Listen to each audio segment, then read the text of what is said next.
Extrait de Feu et sang, écrit par George Raymond Richard Martin. Le 13e jour de la 4e lune de 56 parut dans une aube froide et grise, avec des rafales de vent soufflant de l'est. Les chroniques de la cour nous apprennent que Jaehaerys Ier Targaryen déjeuna avec un délégué de la banque de fer de Braavos, venu collecter l'échéance annuelle du prêt de la couronne. La rencontre fut houleuse. Elissa Farman était encore très présente à l'esprit du roi, et il avait eu l'assurance que son coureur de soleil avait été construit à Braavos. Sa grâce demanda à savoir si la banque de fer avait financé la mise en œuvre du navire, et si elle avait la moindre connaissance des œufs de dragon volés. Le banquier, pour sa part, nia absolument tout. Ailleurs, dans le donjon rouge, la reine Alysanne passa la matinée avec ses enfants. La princesse Daenerys s'était enfin prise d'affection pour son frère Aemon, bien qu'elle continuât à réclamer une petite sœur. Septombart se trouvait dans la bibliothèque, le grand maître Bénifer dans sa rouquerie. À l'autre bout de la ville, Lord Corbray passait l'inspection des hommes des casernes est du guet, tandis que Rhaegodraz recevait une jeune dame à la vertu négociable dans sa demeure au-dessous de Fosdragon. Tous se souviendraient longtemps de ce qu'ils faisaient quand ils entendirent la fanfare d'une trompe résonner dans l'air du matin.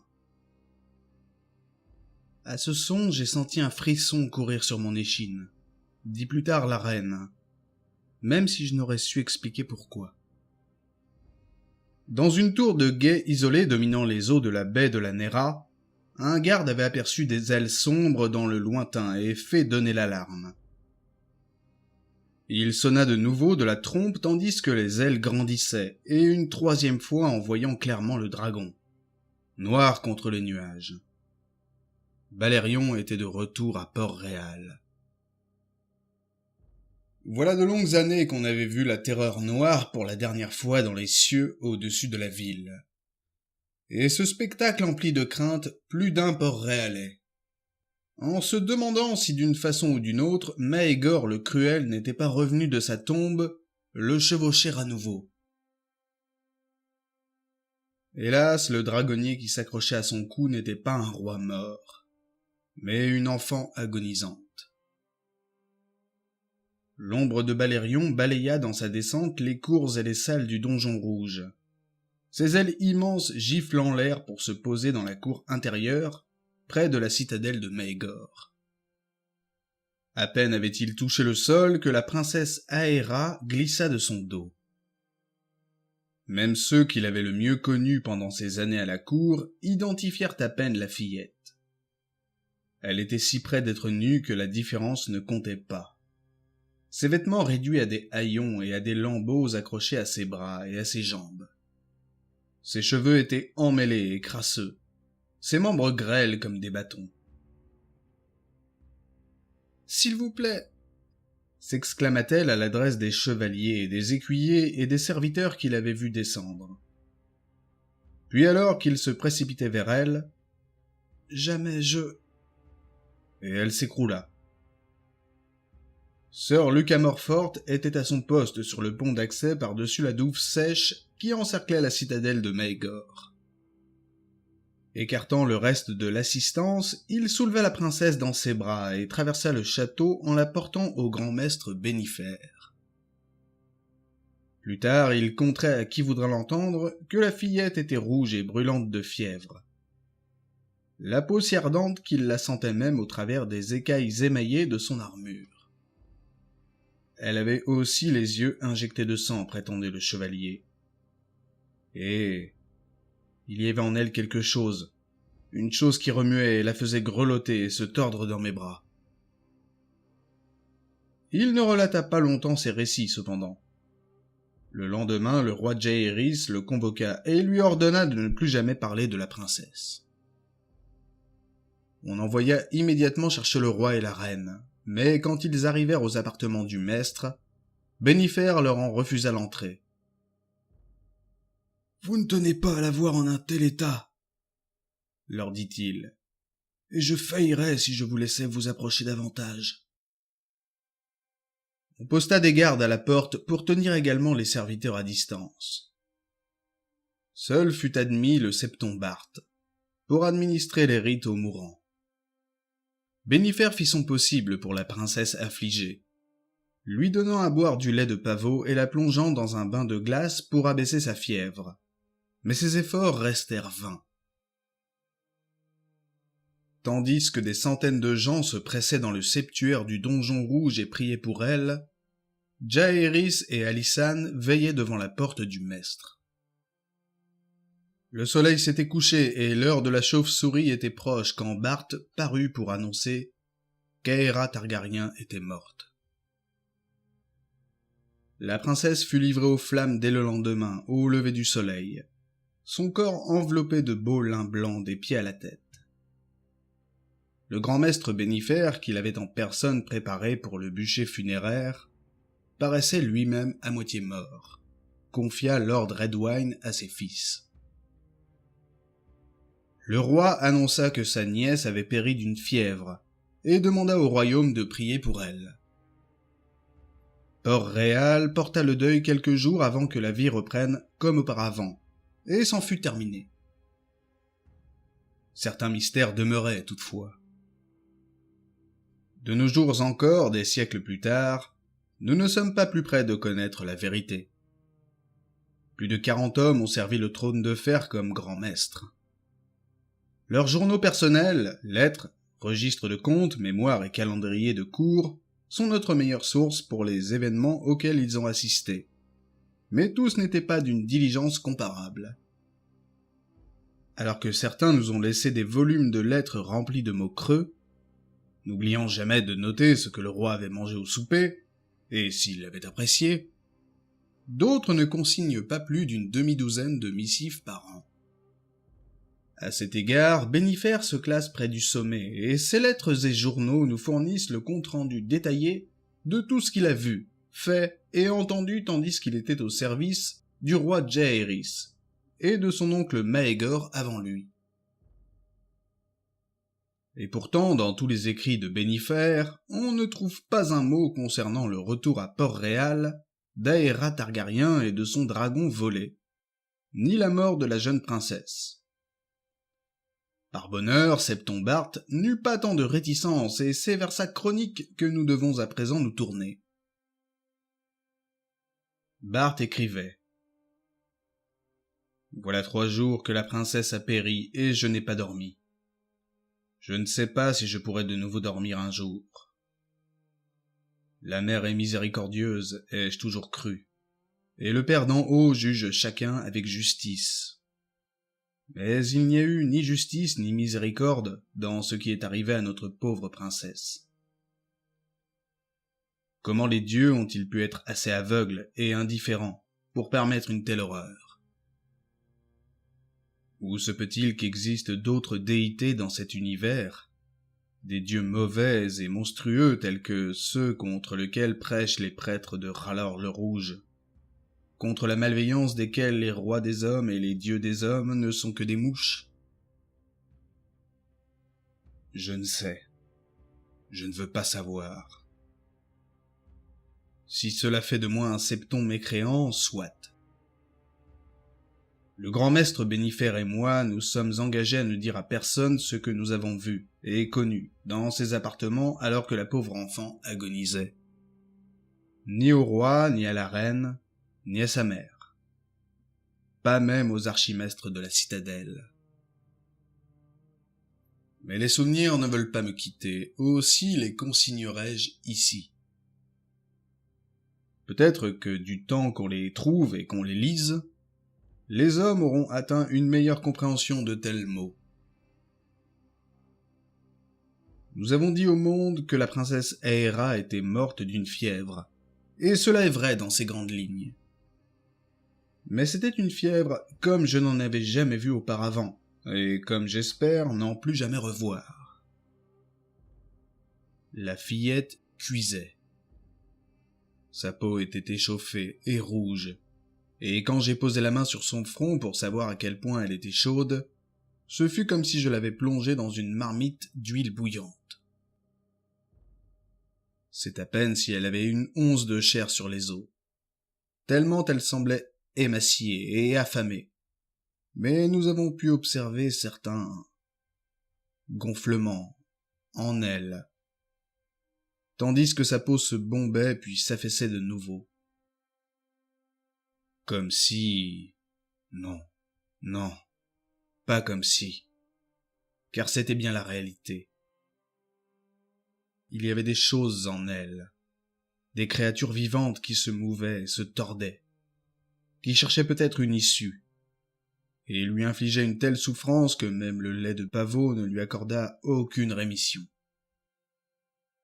Nous avons dit au roi, comme nous devrons assurément le dire à sa mère, qu'Aéra n'avait pas prononcé un mot. Mais c'est un mensonge. Je prie pour oublier bientôt certaines des choses qu'elle a chuchotées par ses lèvres craquelées et saignantes. Je ne puis oublier combien elle a souvent imploré la mort. Tous les arts du maître étaient impuissants contre sa fièvre, si en vérité nous pouvons désigner une telle horreur d'un nom aussi banal. La plus simple façon de le dire est que la pauvre enfant cuisait de l'intérieur. Sa chair devint de plus en plus noire, puis commença à se fendre, jusqu'à ce que sa peau ne ressemble à rien tant, que les sept me préservent, qu'à des craquelins de porc. De fines fumerolles sortaient de sa bouche, de son nez et même, obscénité, de ses lèvres inférieures. Désormais, elle avait cessé de parler, bien que les créatures en elle continuent à remuer. Ses yeux eux-mêmes cuisaient dans son crâne et finirent par éclater, comme deux œufs laissés trop longtemps dans une marmite d'eau bouillante. J'ai pensé que c'était la chose la plus effroyable que je verrais jamais, mais j'en ai été rapidement détrompé, car une horreur pire encore m'attendait. Cela est arrivé quand Bénifer et moi avons plongé la pauvre enfant dans une baignoire pour la couvrir de glace. Le choc de cette immersion a arrêté son cœur sur le coup, me suis-je dit. Si tel est le cas, ce fut une miséricorde, car c'est alors que les créatures en elle sont sorties. Les créatures? La mère ait pitié, je ne sais pas comment en parler, c'était des vers avec des visages, des serpents avec des mains, des choses sinueuses, gluantes, innommables, qui semblaient se tordre, palpiter et grouiller en crevant sa chair pour apparaître. Certaines n'étaient pas plus grosses que mon petit doigt, mais une au moins était longue comme mon bras. Oh, que le guerrier me protège! Les bruits qu'elles produisaient. Mais elles sont mortes. Je dois me remémorer cela, m'y raccrocher. Quoi qu'elles aient pu être, c'étaient des créatures de la chaleur et du feu, et elles n'aimaient pas la glace. Oh que non! L'une après l'autre, elles se sont débattues, tordues, et ont péri sous mes yeux. Grâce en soit rendue aux sept. Je ne me hasarderais pas à leur donner un nom. C'étaient des horreurs. La première partie du témoignage de Septombart s'arrête là. Mais quelques jours plus tard, il revint et reprit.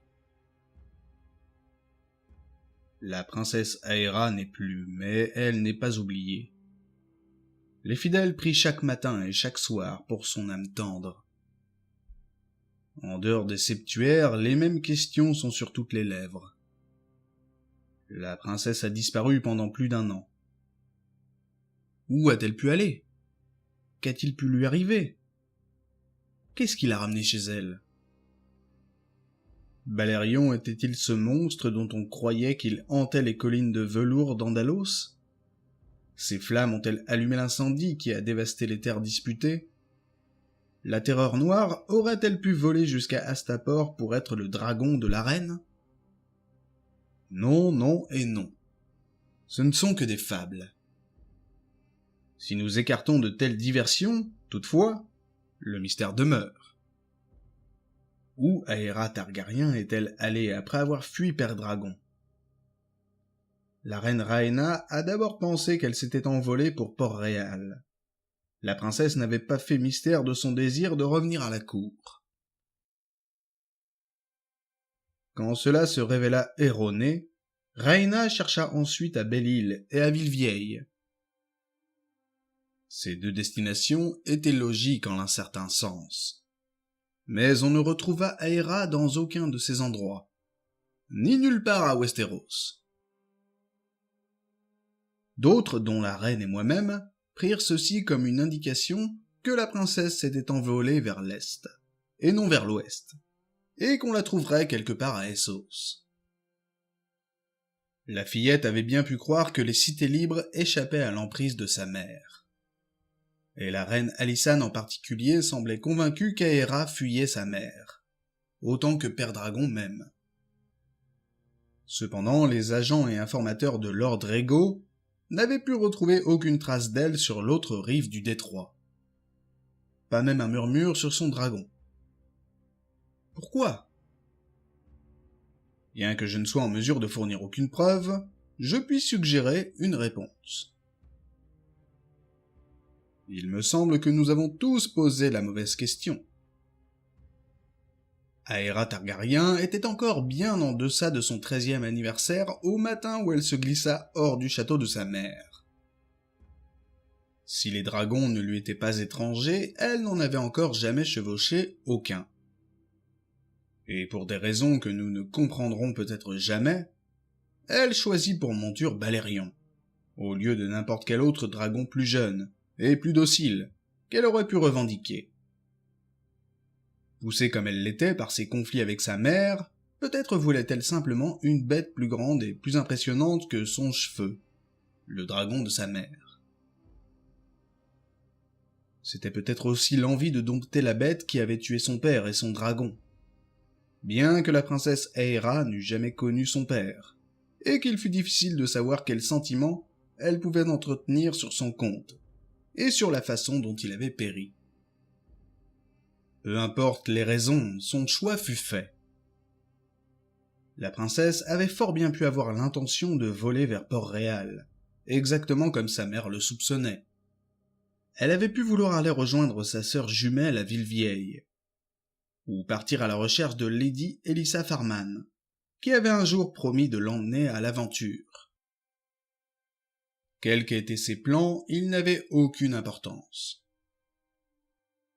C'est une chose de sauter sur un dragon et une toute autre de le plier à votre volonté, en particulier une bête aussi vieille et féroce que la Terreur Noire.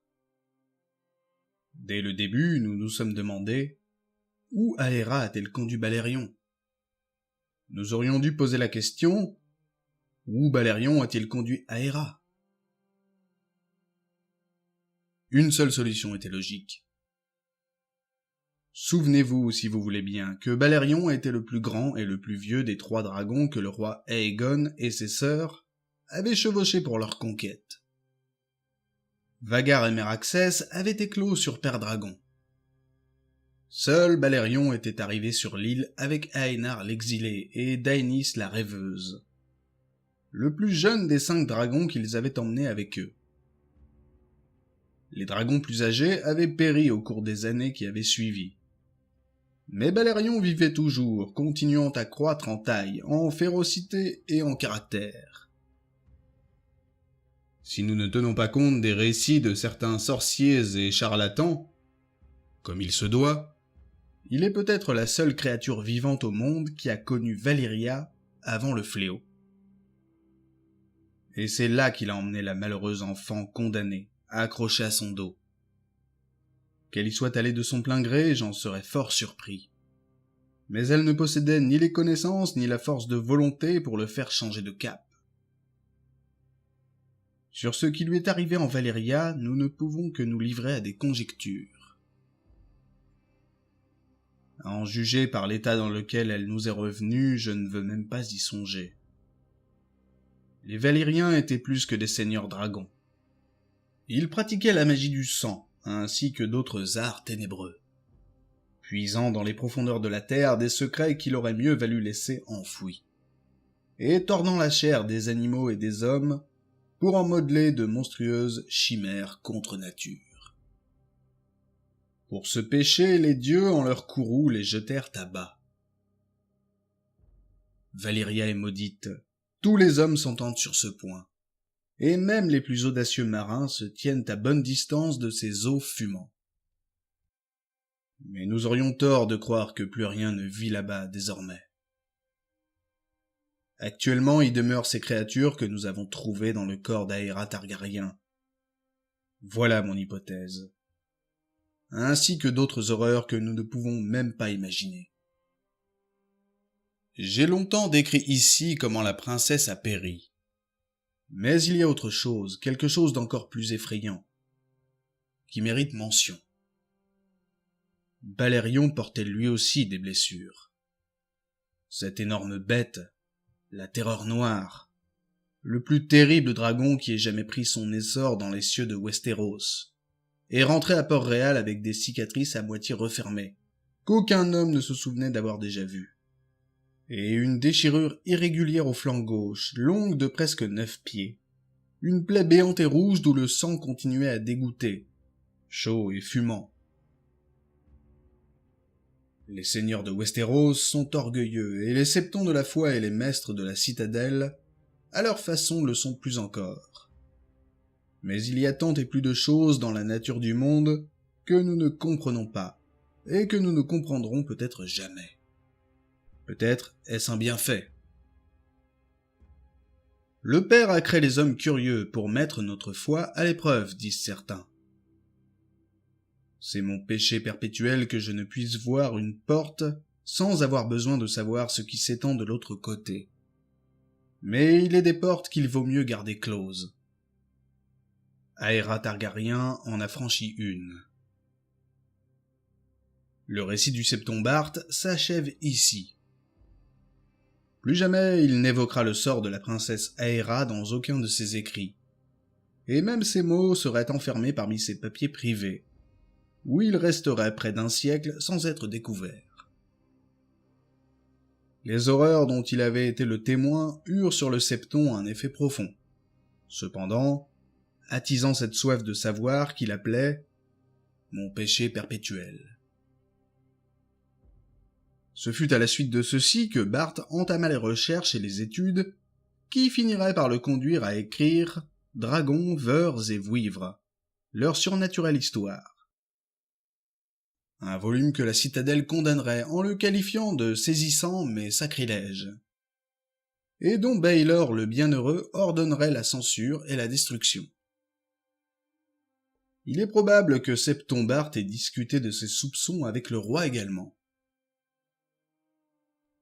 Bien que le sujet ne fût jamais venu devant le conseil restreint, Jaehaerys proclama par édit royal plus tard dans cette même année qu'il interdisait à tout navire soupçonné d'avoir visité les îles valériennes ou croisé dans la mer des Fumées d'accoster à aucun port ou havre des 7 couronnes. Les sujets du roi se virent de même façon interdire de visiter Valyria, sous peine de mort.